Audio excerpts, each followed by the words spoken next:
So hello friends, आदाब, नमस्ते, सत श्री अकाल। मैं आपके सामने एक बार फिर से वही पुरानी तरीके से लेकर आया हूं समास।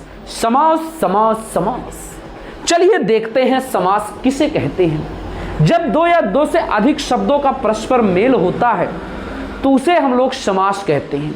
समास का जो शाब्दिक अर्थ होता है संक्षेप होता है। क्या होता है? जब दो या दो से अधिक शब्द मिलते हैं तो उनमें जो परिवर्तन होता है उसे हम क्या कहते हैं? समास कहते हैं। बात समझ में आई बच्चा? कोई दिक्कत तुम्हें? अगर दिक्कत होगी तो भी बताइएगा, ठीक है? नहीं होगी तो मत बताइएगा।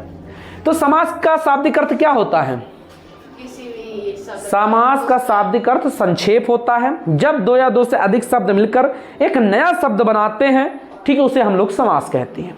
जैसे समास में आप जान लीजिए, आप राजपुत्र हैं, राजपुत्र, इसमें आप देख सकते हो दो या दो से दो राजा और एक पुत्र हैं, राजा का पुत्र, ठीक है, मिलकर आपका राजपुत्र एक बच्चों संक्षेप में राजपुत्र बनाते हैं तो आपका क्या हो जाता है? राजा का पुत्र को कहते हैं राजपुत्र। दो या दो से अधिक शब्द मिलकर जब एक संक्षेप में एक शब्द बनाते हैं, संक्षेप का मतलब होता है छोटे में एक शब्द बनाते हैं, तो वहां पे क्या होता है बेटा? समास होता है। क्या होता है? बात समझ में आई कि नहीं समझ में आई? ओके, अब हम बात कर लेते हैं अगले टर्म की ओर। समास के भेद। अगला जो हमारा है वो है बेटा समास के भेद। बेटा ध्यान से देखो, समास के भेद जबरदस्त राइटिंग से लिखा जा रहा है। ये बात समझ में आएगी नहीं समझ में आई? समास के कितने भेद होते हैं तो याद रख लीजिए, समास के जो है 6 भेद होते हैं। कितने भेद होते हैं? 6 भेद होते हैं, मतलब 6। समास के 6 भेद होते हैं। पहला जान लीजिए, आपका अव्ययी भाव समास होता है। क्या होता है? अव्ययी भाव समास। पहला आपका अव्ययी भाव समास। दूसरा आपका होता है, चाहे ले लो तत्पुरुष समास, तत्पुरुष समास। तीसरा आप ले सकते हो, ठीक है, तत्पुरुष के बाद कर्मधारय समास, कर्मधारय समास। चौथा आप ले सकते हो द्विगु समास, द्विगु समास। पांचवा आप ले सकते हो द्वंद्व समास, ठीक है, द्वंद्व समास, द्वंद्व। और छठा आप लिख सकते हो बहुब्रीहि समास, बहुब्रीहि समास, बहुब्रीहि समास।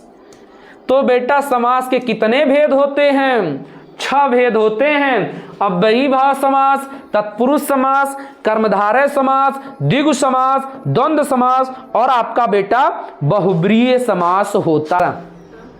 तो एक बार फिर से आप देख सकते हो, मैंने अभी आपको बताया समास की परिभाषा। समास का शाब्दिक अर्थ संक्षेप होता है, आप जानते भी हैं। सामने हमारे देख सकते हैं, यहाँ पे लिखा गया समास का शाब्दिक अर्थ संक्षिप्तीकरण होता है। आप देख सकते हो समास का शाब्दिक अर्थ संक्षिप्तीकरण होता है। इसका अर्थ होता है छोटा होना। क्या होता है? छोटा होना। अर्थात जब दो या दो से अधिक शब्द परस्पर मिलते हुए, ठीक है, परस्पर मिलकर एक नया और एक छोटा शब्द बनाते हैं तो वहां पे आपका समास होता है। क्या होता है बेटा? समास। समझ में आया कि नहीं समझ में आया? बात कंफर्म हो गई? ठीक है, ओके।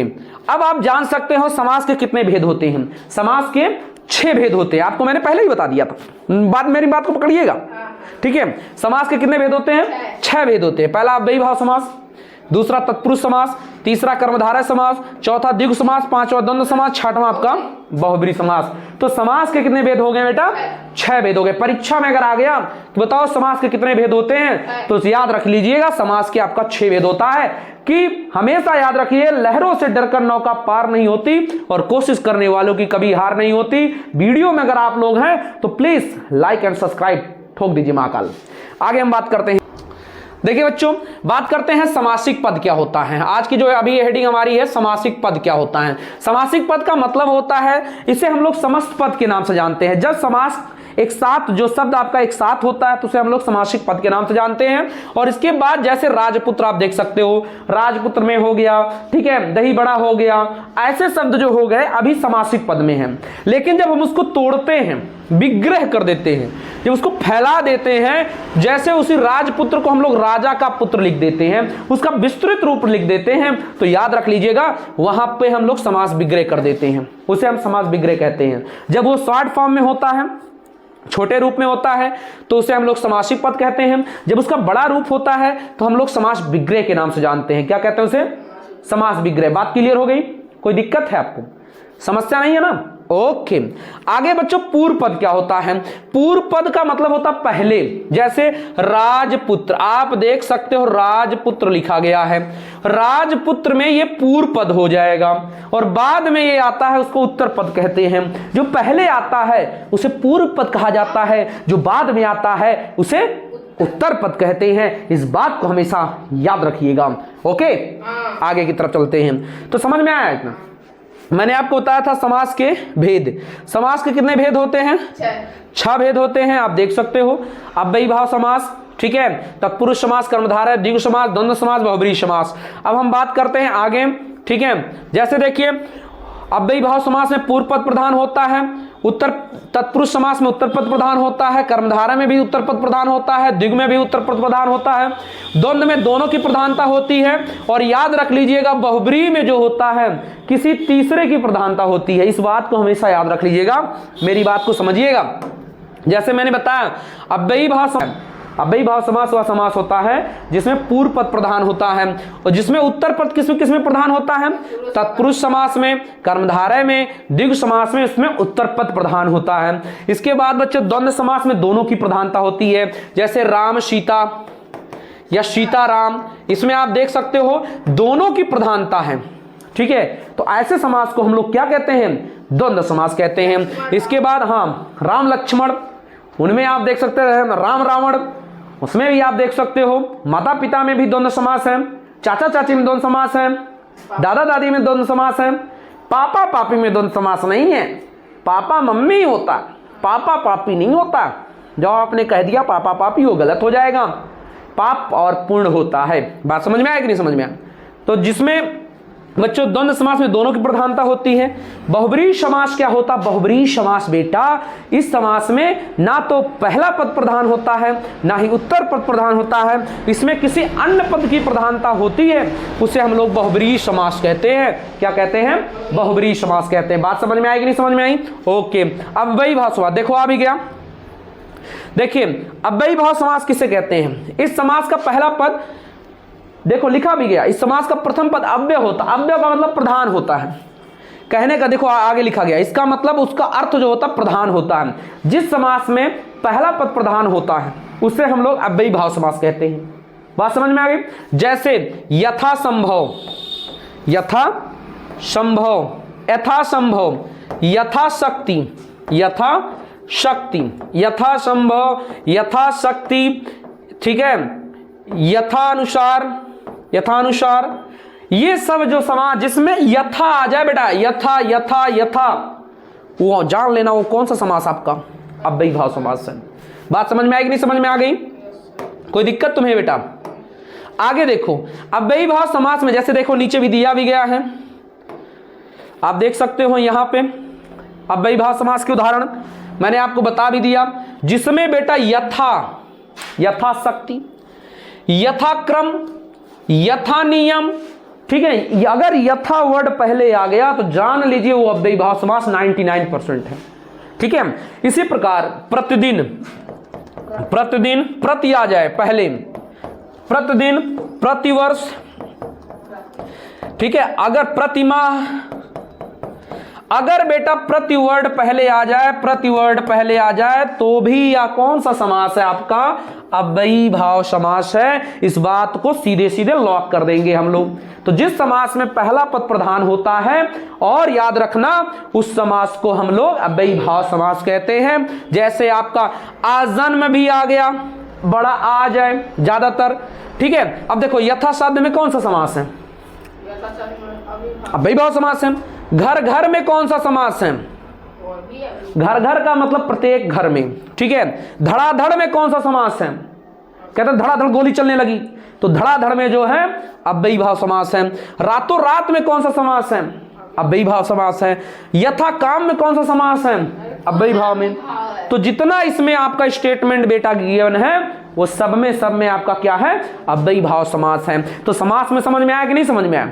कोई दिक्कत? ओके, वेरी गुड, ठीक है। तो एक बार फिर से आप देख सकते हो कि हमारा अव्ययी भाव समास कंप्लीट हो गया। अब हम बात कर लेते हैं हमारे अगले समास की तरफ। अगला समास और इंटरेस्टेड है। अगले समास में जब हम बात करते हैं तो हमारा जो समास है वो तत्पुरुष समास है। क्योंकि ये बहुत ही अच्छा समास होता है तो हम तत्पुरुष समास बहुत ही आसानी से समझ लेंगे।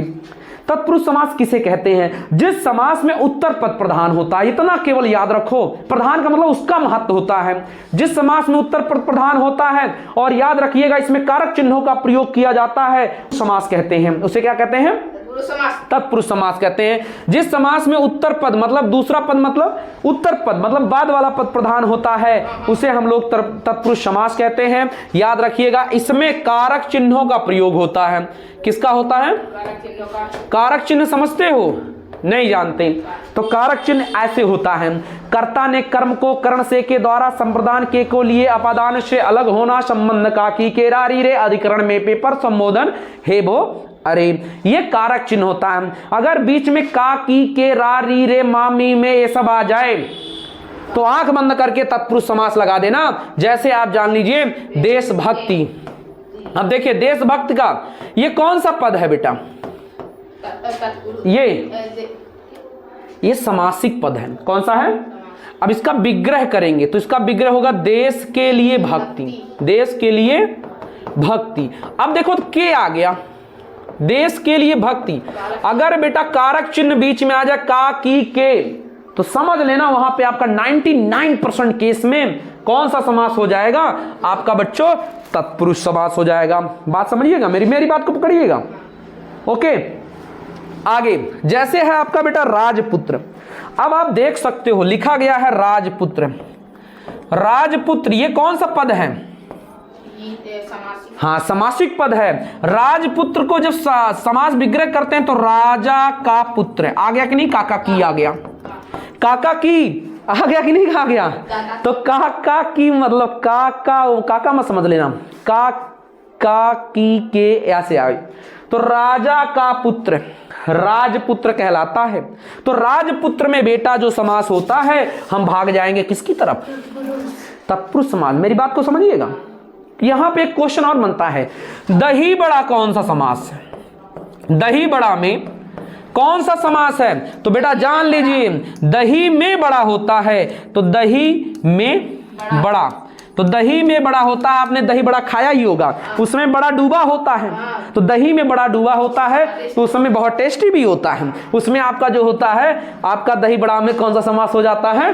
तत्पुरुष समास हो गया। बात समझ में आएगी नहीं समझ में आई? दही बड़ा खाए हो कि नहीं खाए हो? आप अपने डेली लाइफ सिचुएशन में इसका यूज करते हैं, ठीक है। जैसे दही लिए उसमें बड़ा डाल दीजिए तो दही बड़ा में कौन सा समास हो गया? तत्पुरुष समास हो गया। बात समझ में आई? राह खर्च। राह खर्च में कौन सा समास है? तो राह का मतलब रास्ते के लिए खर्च, जो रास्ता होता है उसके लिए जो जेब पॉकेट मनी जो दी जाती है, जेब खर्च जो दिया जाता है, तो उसमें समझ लीजिएगा कौन सा समास है? तत्पुरुष। देशभक्त में तत्पुरुष, राजपुत्र में तत्पुरुष, सराहत में तत्पुरुष, राह खर्च में तत्पुरुष, तुलसीदास कृत। अब सोचो कि तुलसीदास कृत कैसे हो गया? तो तुलसीदास द्वारा आ गया कि नहीं आ गया? कर्ता ने कर्म को कर्ण से के द्वारा। तो याद रखना इसमें कौन सा समास हो जाएगा बेटा? तत्पुरुष समास हो जाएगा। राजमहल, राजा का महल, तो राजा के महल में कौन सा समास हो गया? बात समझ में आई बेटा? कोई दिक्कत? ठीक है, नोट कर लीजिए, आपका तत्पुरुष समास कंप्लीट हुआ। नमस्कार। तो आपने देखा अभी मैंने हाल ही में जो है तत्पुरुष समास कंप्लीट करवा दिया। तत्पुरुष समास के भेद में जब बात करते हैं तो आप याद रखिए कुछ एग्जांपल के साथ में आया हूं। आपसे क्वेश्चन पूछा जा सकता है रथ चालक में कौन सा समास है? तो याद रखिए रथ चालक में रथ को चलाने वाला, मैंने बताया था कर्ता ने कर्म को आ गया, तो इसमें सीधे सीधे आपका कौन सा समास हो जाएगा बेटा? तत्पुरुष समास। ठीक है, माखन चोर, माखन को चुराने वाला कौन सा समास है? माखन चोर, याद रखिएगा इस बात को। माखन चोर में कौन सा समास है बताओ जल्दी से। माखन चोर में जो है हमेशा याद रख लीजिए तो आपका तत्पुरुष समास है। और इसके बाद वन गमन में कौन सा समास है तो भी याद रख लीजिएगा, तत्पुरुष समास है। मुंह तोड़ में कौन सा समास है तो भी तत्पुरुष समास है। स्वर्ग प्राप्त में कौन सा समास है? तत्पुरुष समास है। तो बात समझ में आ गई बेटा तत्पुरुष समास में, कोई दिक्कत? आगे हम बात करेंगे, फिर से चलेंगे। अब देखो आ गया बाण से आहत, बाणाहत, बाण से आहत, तो उसमें कौन सा समास है? तो जान लेना बेटा, पहचान लो उसमें आपका कौन सा समास है? तत्पुरुष समास है। मन चाहा प्रेम, कहते कि नहीं कहते? मन चाहा में कौन सा समास है तो भी तत्पुरुष समास है। शोकग्रस्त में कौन सा समास है? तत्पुरुष समास है। फिर इसके बाद आप जान लीजिए रस भरा में कौन सा समास है तो भी तत्पुरुष समास है। ठीक है, तो तत्पुरुष समास यहाँ पे और भी एग्जाम्पल है इसमें। आगे चलते हैं, आप देख लीजिए, आपको एग्जाम में आ सकता है विद्यालय में कौन सा समास है तो जान लीजिए, जान लीजिए, पहचान लीजिए, यही है तत्पुरुष समास। तो आपका बच्चों तत्पुरुष समास में विद्यालय में कौन सा समास है? तत्पुरुष समास। रसोई घर, ठीक है, रसोई के लिए घर, इसमें भी तत्पुरुष समास है। के लिए आ गया संप्रदान के लिए, अपादान से अलग होना इसके बाद आएगा। फिर बच्चों विश्राम गृह में कौन सा समास है आप जान लीजिए तो भी आपका तत्पुरुष समास है। गुरु दक्षिणा में कौन सा समास है तो भी तत्पुरुष समास है। ठीक है, प्रयोगशाला में कौन सा समास है तो भी तत्पुरुष समास है। स्नानागार, पेपर में आया था ये, स्नानागार में कौन सा समास है तो भी तत्पुरुष समास है। सत्याग्रह में कौन सा समास है तो भी तत्पुरुष समास है। ठीक है, देवालय में कौन सा समास तो भी तत्पुरुष समास है। गौशाला में कौन सा समास है तो भी तत्पुरुष समास है। आंख बंद करके अगर आ गया कर्ताने वाला कारक चिन्ह का प्रयोग हुआ है तो समझ लेना तत्पुरुष समास आपका है। आगे देख लीजिए, अपादान से अलग होना। ठीक है, अपादान से अलग होने का मतलब जैसे आपसे पूछा जा सकता है जी चुराने में कौन सा समास है तो क्या बोलोगे? बोलोगे तत्पुरुष समास है। फिर आप जान लीजिए पाप मुक्त में कौन सा समास है तो भी तत्पुरुष समास है। पथभ्रष्ट में कौन सा समास है तो भी तत्पुरुष समास है। जन्म रोगी में कौन सा समास है? तत्पुरुष समास है। रोग मुक्त में कौन सा समास है तो भी तत्पुरुष समास है। इस प्रकार बच्चों आगे है, अभी देखो संबंध, राजपुत्र में मैंने बताया ही था तत्पुरुष समास है। गंगा जल में भी तत्पुरुष समास है। राजकुमारी में भी तत्पुरुष समास है। देव पूजा में भी तत्पुरुष समास है। मूर्त पूजा में भी तत्पुरुष समास है। शिवालय में भी तत्पुरुष समास है। सीमा रेखा में, सीमा रेखा के बाहर गिर जाती हुई उसमें भी तत्पुरुष समास ही तो है। तो समझ में आएगा नहीं समझ में? नहीं समझ में आएगा तो बताइएगा, वहीं से फिर पढ़ा देंगे हम। फिर आपका बेटा आपका आ जाओगे आगे, कार्यकुशल में तत्पुरुष समास है। वनवास में तत्पुरुष समास है। आत्मविश्वास में तत्पुरुष है। दानवीर में तत्पुरुष है। जलमार्ग में तत्पुरुष है। सिरदर्द में तत्पुरुष है। शरणागत में तत्पुरुष है। तो कहने का मतलब आपका 50 से ज्यादा आपको मैंने समास बता दिया, उसमें सब में सब तत्पुरुष समास के उदाहरण है। बात समझ में आएगी नहीं समझ में आई? मेरी बात को पकड़िएगा, समझ गया कि नहीं समझ गया? ओके, एक बार फिर से आप देख सकते हो हमारे सामने जो हमारा एक नया समास है जिसमें हम लोग तीसरे समास की बात करते हैं। 2 समास हमने क्लियर करवा लिया, तीसरा समास हमारा जो है वो कर्मधारय समास है। आवाज नहीं आ रही आपको? बेटा जी चलिए देखिए कोई बात नहीं। तो कर्मधारय समास में हम जानते हैं कि सबसे पहले जिस समास में उत्तर पद प्रधान होता है, याद रखिएगा इसमें भी उत्तर पद प्रधान होता है। इस समास का पहला पद विशेषण तथा दूसरा पद विशेष होता है। विशेषण का मतलब होता है, इसमें बच्चों याद रख लेना, विशेषण का मतलब ही होता गुण की बात होती है। इस समास में हमेशा याद रख लीजिएगा पहला पद विशेषण होता है। इस समास में पहला पद विशेषण दूसरा पद विशेष होता है, उसे हम लोग कर्मधारय समास कहते हैं। जैसे आपका चरण कमल, चरण कमल। अब यहां देखो चरण कमल, चरण के देखो यहां कमल के समान चरण, मतलब यहां पे जो चरण है उसकी विशेषता कमल से करवाई गई, समानता कमल से करवाई गई है। ठीक है, तो उसकी जो विशेषता है चरण की कैसी है? कमल के समान होने की, मतलब मुलायम होने की। इसके बाद नील गगन, जिसमें रंग की बात आ जाए, रंग नीला, काला, पीला, हरा, 99% में कर्मधारय समास है। नील गगन, नीला गगन। ठीक है, समझ में आया नहीं समझ में आया? इसके बाद आप पीतांबर, देखो पिता पीत है जो अंबर, अंबर का मतलब याद रखना 2 चीज होता है। ना ना ना ना ना, अंबर का मतलब आसमान कहियो पीला होला, पेंट के क्या लिया पीला रंग का, ना ना। तो पीला पीतांबर में का मतलब होता है जिसमें पीला वस्त्र हो।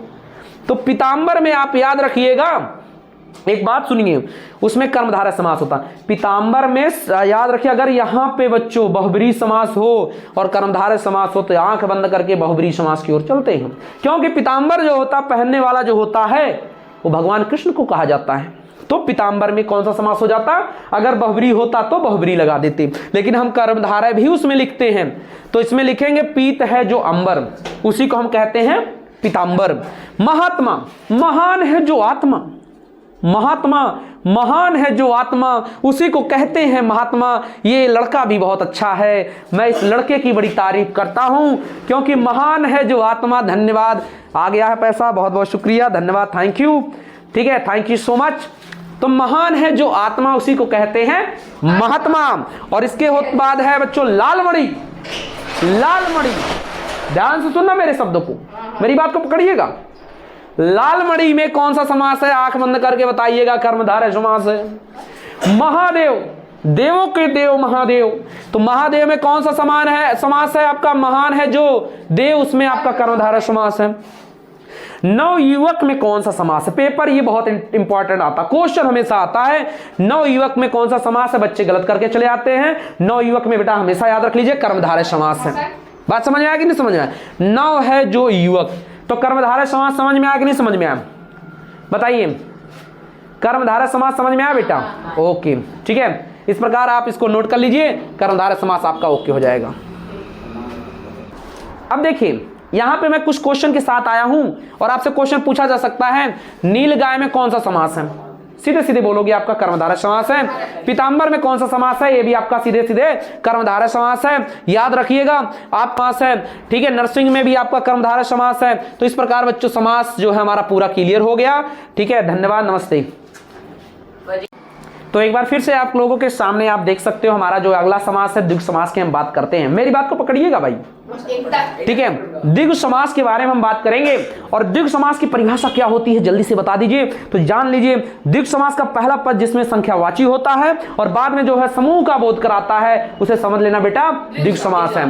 पहला पद संख्यावाची होता है, जिसमें पहला पद संख्या का मतलब नंबर आ जाए, और बाद में समूह का बोध होता है, उसे हम समझ लेना कौन सा समास कहेंगे? द्विगु समास कहेंगे।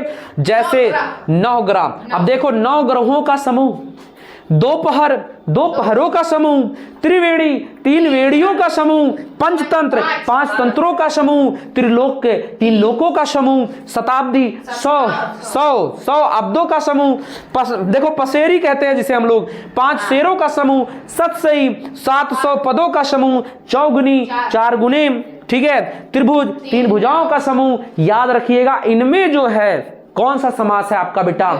द्विगु समास है, याद रख लेना। इसमें जैसे चौराहा, 4 राहों का समूह, 4 राहों का समूह, 4 राहों का समूह, उसे चौराहा कहते हैं। कौन सा समास है? द्विगु समास है। जैसे त्रिलोक 3 लोकों का, त्रिनेत्र 3 नेत्र, ये सब जो होते हैं अपवाद हैं बेटा। 3 नेत्र जो है ये सब जो होते हैं आपके अपवाद हैं। अपवाद का मतलब समझते हो? जैसे दशानन, अब देखो दशानन 10 आ गया, लेकिन हम लोग गलती कर देंगे, दशानन में सीधे कौन सा समास लगा के चले आएंगे?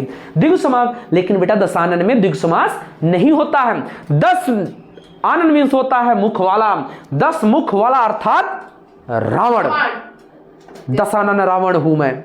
ठीक है, तो दशानन में कौन सा समास होगा आपका? बहुब्रीहि समास होगा। ठीक है, दशानन में आपका कौन सा समास है? मेरी बात को पकड़िएगा, दशानन में कौन सा समास है? बहुब्रीहि समास। चतुर्भुज में कौन सा समास है? तो सोचोगे सीधे द्विगु समास है, लेकिन फिर गलत हो जाएगा। चतुर्भुज मतलब 4 भुजाओं वाला, अर्थात विष्णु को कहा जाता है। तो चतुर्भुज में कौन सा समास हो जाएगा? बहुब्रीहि समास हो जाएगा। बहुब्रीहि समास समासों में एक राजा कहलाता है। ठीक है, जहां अपवाद की बात आती है वहां पे बहुब्रीहि समास होता है। इस बात को, मेरी बात को पकड़िएगा, आप समझ लीजिएगा मेरी बात को। ठीक है, होश में लाला कंपनी। ठीक है, देखिए अब क्वेश्चन बन सकता है, यहां पे पूछा जा सकता है, बताओ त्रिलोक में कौन सा समास है?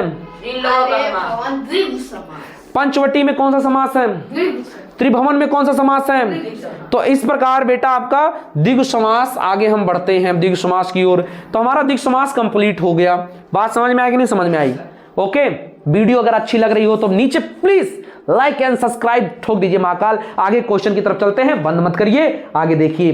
ठीक है, आगे हमारा द्वंद्व समास है। द्वंद्व समास किसे कहते हैं वो भी ध्यान से सुन लीजिए। द्वंद्व समास किसे कहते हैं? जिस समास में पहला पद और उत्तर पद दोनों की प्रधानता होती है। जिस समास में पहला पद और उत्तर पद दोनों की प्रधानता होती है उसे हम लोग द्वंद्व समास कहते हैं। इस बात को समझिएगा, मेरी बात को पकड़िएगा। फिर से मैं आपको बता दूं, द्वंद्व समास, वेरी गुड वेरी गुड, ठीक है। जिस समास में दोनों पद मतलब पूर्व पद और उत्तर पद दोनों की प्रधानता होती है, प्रधानता का मतलब दोनों का महत्व होता है, उसे हम लोग कौन सा समास कहते हैं बेटा? द्वंद्व समास कहते हैं। जैसे माता पिता, राम श्याम, मोहन सोहन, राधा श्याम, उल्टा सीधा नहीं, हाँ राम लक्ष्मण। हाँ देखिए, जैसे जल वायु में कौन सा समास है? जल और वायु, ये देखिए द्वंद्व समास है। अपना पराय में कौन समास है? द्वंद्व समास है। पाप पुण्य में कौन सा समास है? द्वंद्व समास में। राजा रानी में कौन सा समास है? दादा दादी में कौन सा समास है? चाचा चाची में कौन सा समास है? लेकिन अगर आपने उसमें बोल दिया पापा पापी तो गलत हो जाएगा। इस बात को समझिएगा, मेरी बात को पकड़िएगा। पापा मम्मी होता है, ठीक है, पाप और पुण्य होता है। तो पाप पुण्य में कौन सा समास होता है? द्वंद्व समास। राधा कृष्ण में कौन सा समास होता है? द्वंद्व समास। अन्न जल में कौन सा समास होता है? द्वंद्व समास। नर नारी में द्वंद्व समास। गुण दोष में द्वंद्व समास। देश विदेश में द्वंद्व समास। अमीर गरीब में द्वंद्व समास। इस प्रकार हमारा द्वंद्व समास भी कंप्लीट हो गया। बात समझ में आई? मेरी बात को पकड़िएगा, ओके। हाँ एकदम। अब बेटा देखो, रामकृष्ण में कौन सा समास? चलो बता दो तुम। रामकृष्ण में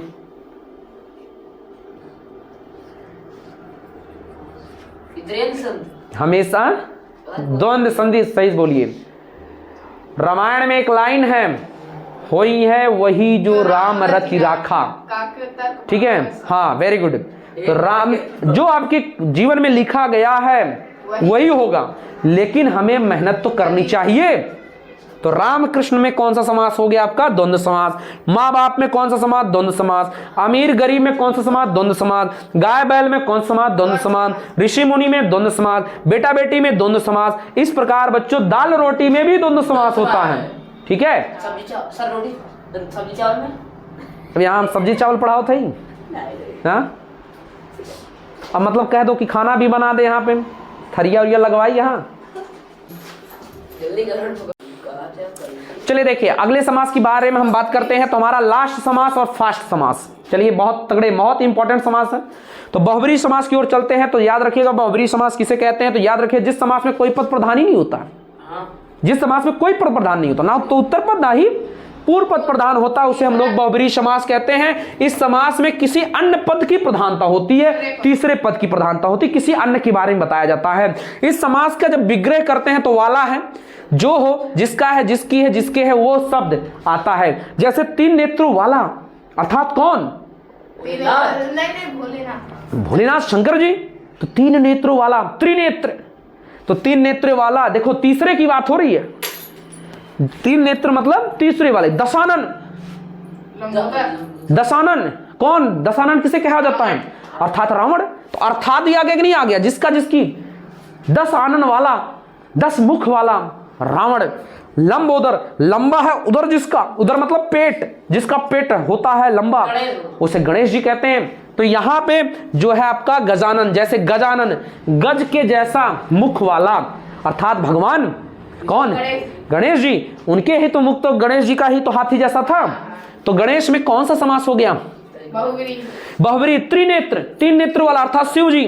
नीलकंठ, नीला है कंठ जिसका, शिव जी। एक चीज याद रखिएगा, नीलकंठ में भी कर्मधारय भी समास होता है, क्योंकि नीला वर्ड पहले आ गया। लेकिन अगर आपने बीच में वाला, जिसका जिसकी बोल दोगे, जिसके बीच में आपने जिसका जिसकी अगर आपने बोल दिया तो समझ जाइएगा वहां पे आपका बच्चों बहुब्रीहि समास है। तो नीलकंठ है मतलब नीले कंठ वाला, अर्थात कौन?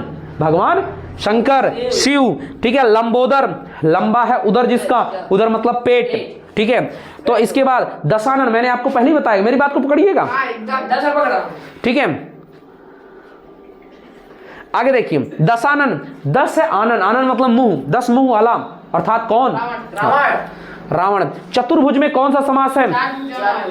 ठीक है, आपका विष्णु जी हैं, चतुर्भुज 4 भुजाओं वाले विष्णु जी को कहा जाता है। पीतांबर, वहां भी पीतांबर मिला था, मैंने आपको पहले बताया था। पीतांबर में कर्मधारय भी समास है, लेकिन पीला अंबर बोलेंगे वहां, लेकिन अगर ये बोलेंगे पीले है वस्त्र जिसके, अर्थात वो चला जाएगा भगवान कृष्ण के साथ।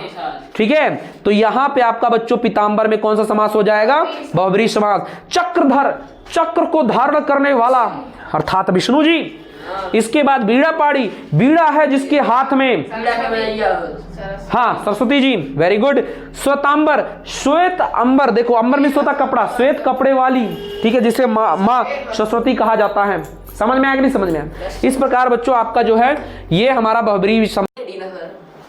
तो एक बार फिर से मैं देखिए, अभी समास तो आपका कंप्लीट हो गया बेटा, मेरी बात को पकड़िएगा, समास आपका कंप्लीट हो गया। अब हम बात करेंगे समास के कुछ एमसीक्यूज के बारे में। कुछ हम लोग बहुविकल्पी क्वेश्चन लेकर मैं आया हूं, लगभग 100 से लेकर 50 से 60 तक क्वेश्चन आपके सामने यहाँ पे एमसीक्यूज रहेगा, आपको देखकर बताना है। मैंने आपको ट्रिक बताया है, उस ट्रिक का इस्तेमाल करिए और दनादन आंसर हो जाएगा। पहला देखो, यथाशक्ति में कौन सा समास है? सीधे सीधे याद रखिएगा, आप देख सकते हैं इस बात को। देखिए दिखाई दे रहा होगा, दिखाई दे रहा कि नहीं दिखाई दे रहा? यथाशक्ति में कौन सा समास है बेटा? मैंने बताया था यथा आगे, जब यथा आ जाए आंख बंद करके अव्ययी भाव समास लगाएंगे तो हमारा जो पहला आंसर हो जाएगा अव्ययी भाव समास हो जाएगा। बात समझ में आएगी आगे कि नहीं आ गई? देख सकते हो। अगले क्वेश्चन देखिए, ऑप्शन नंबर सी सही है। आगे बच्चों है महोदय, बताइए महोदय में कौन सा समास है? हाँ, महोदय में आपका कर्मधारय समास है, आप जान लीजिए, सीधे सीधे लगा दीजिए कर्मधारय की समास की ओर, आपका बी नंबर भी सही हो जाएगा। आगे बच्चों पेपर में आ गया, क्वेश्चन आ गया दशानन, अभी मैंने बताया था, अभी दशानन मैंने बताया था, मेरी बात को पकड़िएगा। दशानन अगर बहुब्रीहि है, दिग्वी देखो था कि नहीं था? और अगर हम दिगु की परिभाषा अनुसार चलें, परिभाषा दिगु के हिसाब से चलें तो दिगु की ओर जाएगा, क्योंकि 10 नंबर है। लेकिन ये किसी और की बहुब्रीहि जब होगा तो हम बहुब्रीहि लगाएंगे, तो हमारा बच्चों इसमें आंसर जो हो जाएगा, आंसर नंबर गा, ठीक है, सी वाला हमारा सही हो जाएगा, बहुब्रीहि हो जाएगा। बात समझ में आएगी नहीं समझ आई? आगे देखिए सप्तऋषि, अब बताओ। हाँ, दिग् समास, क्योंकि सप्त मतलब होता है 7, 7 ऋषियों के समूह को सप्तऋषि कहते हैं और इसको कहते हैं दिग् समास। तो हमारा बच्चों पहला आंसर राइट हो जाएगा। आप देख सकते हो आंसर नंबर फर्स्ट आपका राइट हो गया। इसमें आपका देखिए भाई बहन, देखो लिखा गया भाई बहन, कौन सा समास है? द्वंद्व समास है। आप जानते हैं द्वंद्व समास हमारा राइट आंसर हो जाएगा। अगले समास की बात, राजा रंक में कौन सा समास है? अरे यार, राजा और रंक हाइफन जिसमें लग जाए, द्वंद्व समास, इसमें भी हमारा आंसर द्वंद्व समास हो जाएगा। राजा रंक में भी आपका जो है द्वंद्व समास हो जाएगा। आगे बढ़ते हैं हम राजकुमार में, राजकुमार, राजा का कुमार, काकी के करारी रे, जिसमें आ जाए उसको कौन सा समास कहते हैं?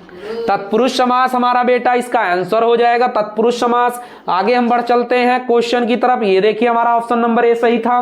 आगे हम बेटा अन्न जल, अन्न जल में कौन सा समास है? द्वंद्व समास है, मैंने आपको पहले ही बता दिया था, मेरी बात को पकड़िएगा। जो मैंने आपको बताया अगर उससे अगर बाहर चला जाएगा तो बताइएगा, आप कमेंट बॉक्स में डालिएगा। आगे आप देख सकते हो तो अन्न जल में कौन सा समास है? द्वंद्व समास है। आगे हम बढ़ते हैं, आगे की तरफ चलते हैं। आप देख सकते हो हमारा इसमें, आप देख सकते हो इसमें कौन सा समास है? पदच्युत में कौन सा समास है? आप देख सकते हो इसमें आपका तत्पुरुष समास। वेरी गुड बेटा, वेरी गुड, ठीक है, इसमें आपका जो है तत्पुरुष समास है। फिर आप देख सकते हो भेड़पट, देखो भरपेट, भरपेट याद रखिए, बहुत ही आसान है। उसको कौन सा समास बोलो? बोलो भरपेट में कौन सा समास है? बिल्कुल सही, अव्ययी भाव ही है, गलत नहीं बताया लड़का। अगर आपका जो है कॉन्सेप्ट क्लियर है, आप गलत बता ही नहीं सकते। आपको एक बार पढ़ा दिया गया, आप आंख बंद करके बताओगे, आंसर का वेरीफाई भी कर लीजिए, आप देख सकते हो। अव्ययी भाव ही होगा, बी वाला सही है अव्ययी भाव। किस समास में, आप देखो बहुब्रीहि समास नहीं है, बाप रे बाप इतना आसान। कह रहा है किस समास में बहुब्रीहि समास नहीं है, तो याद रखना बेटा गंगा यमुना। हाँ समास गंगा यमुना। देखिए चंद्रशेखर में भी आपका बहुब्रीहि समास है। चंद्रशेखर मतलब जिसके शिखर पर चंद्रमा होती है, अर्थात भगवान शंकर। लंबोदर मतलब जिसका पेट लंबा होता है, मतलब बड़ा होता है। भगवान कौन से? गणेश जी। फिर चतुर्मुख, 4 मुख वाले अर्थात ब्रह्मा जी। और लेकिन गंगा यमुना में द्वंद्व हो जाएगा। गंगा और आ जाए तो भी द्वंद्व है, हाइफन आ जाए तो भी द्वंद्व है, बीच में अगर और आ जाए तो भी द्वंद्व है। इस प्रकार बेटा इसमें कौन सा समास हो जाएगा आपका? बहुब्रीहि समास में नहीं है, तो आपका गंगा यमुना इसका राइट आंसर हो जाएगा। किस समास में, फिर देखो आ गया। अब देखो किस शब्द में बहुब्रीहि समास नहीं है, देख सकते हो। हाँ, बजरंगी नहीं अभी आपने देखा। सप्तऋषि, 7 ऋषियों के समूह मतलब द्विगु समास। इसका आंसर आपका खा के साथ जाएगा, आप देख सकते हो। अगले चलत बढ़ते हैं, देखिए बी वाला सही हो गया। किस समास, देखो किस शब्द में बहुब्रीहि समास नहीं है। देखिए फिर क्वेश्चन है, किस शब्द में बहुब्रीहि समास नहीं है? गजानन मतलब गजना। बेटा जी सही से गजानन में कहते हैं, गजानन मतलब गज के समान मुख वाला अर्थात गणेश जी। ठीक है, इसमें आपका जो जाएगा खष्ट कोण में बेटा, इसका जो राइट आंसर हो जाएगा खष्ट कोण मतलब 6 कोण होता है, 6 कोणों के समूह को खष्ट कोण कहते हैं, तो घा वाला इसका सही हो जाएगा। आगे हम बढ़ते हैं, हमारा डी ऑप्शन सही हो गया। किस शब्द में तत्पुरुष समास नहीं है? अब देखो नॉर्मल एंड तत्पुरुष समास नहीं है। हाँ देखो तत्पुरुष समास नहीं है, विद्यालय में तो था। अरे यार हाइफन लगा है, दाल रोटी, बीच में डैश लगा है, बीच में योजक चिन्ह आप देख सकते हो लगा है, दाल रोटी में तत्पुरुष समास नहीं है, तो इसका आंसर जाएगा हमारे किसके साथ? सी के साथ, मतलब गा के साथ। किस शब्द में तत्पुरुष समास नहीं है? अब बताओ। हर घड़ी, वेरी गुड।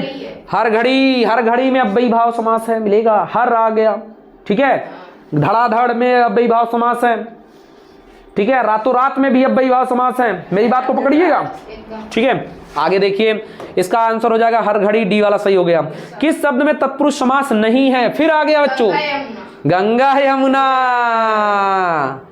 होश में बेटा, नहीं तो ठोस में। इतना मारेंगे ना सारी बदतमीजियां भूल जाओगे तुम।